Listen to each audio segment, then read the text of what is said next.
Corruption, ناقابلیت اور نااہلی کے لیے زیرو ٹالرنس ہے۔ PWG کو ختم کرنا ناسور کو دور کرنے کے جانب ایک قدم ہے۔ نظام کو اندر سے کینسر کی طرح کھا رہا ہے، وزیراعظم شہباز شریف کا ٹویٹ۔ وزیراعظم کچھ دیر بعد 5 روزہ دورے پر چین کے لیے روانہ ہوں گے۔ کراچی سے پشاور ریلوے کے ML1 منصوبے پر بڑے بریک تھرو کا امکان، مالی معاملات طے پانے کی توقع۔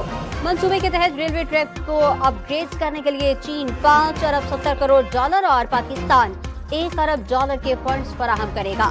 بھارتی لوک سبھا کے انتخابات میں بی جے پی کا 2/3 اکثریت کا خواب ٹوٹ گیا۔ 294 نشستوں کے ساتھ سب سے آگے کانگریس 226 سیٹس حاصل کرنے میں کامیاب۔ اسلام آباد ہائی کورٹ کا PTI کا مرکزی دفتر فوری ڈی سیل کرنے کا حکم۔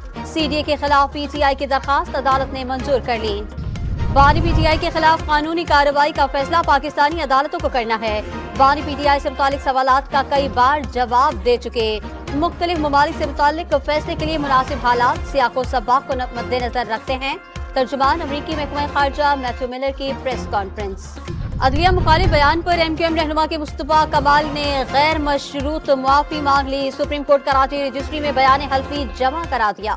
پنجاب میں کسان کارڈ کا آغاز کر دیا۔ 5 لاکھ کاشتکار مستفید ہوں گے۔ کسان فصل کے لیے 1.5 لاکھ روپے تک آسان قرضہ حاصل کر سکیں گے۔ وزیر اعلیٰ پنجاب مریم نواز کا بیان۔ وزیر داخلہ محسن نقوی کی ویٹیکن سٹی میں پوپ فرانسس سے ملاقات۔ بین المذاہب ہم آہنگی اور بھائی چارے کے فروغ پر تبادلہ خیال۔ پشاور کے علاقے بٹ بیر میں نامعلوم افراد کے فائرنگ سے پولیس اہلکار جاں بحق۔ پولیس اہلکار گھر سے ڈیوٹی کے لیے جا رہا تھا۔ پولیس نے واقعے کی تحقیقات شروع کر دی۔ کراچی میں پرچہ لیک ہونے کی روایت برقرار۔ 11ویں جماعت کا ریاضی کا پرچہ مقررہ وقت سے 20 منٹ قبل وائرل ہو گیا۔ پرچہ سوشل میڈیا گروپ کی زینت بن گیا۔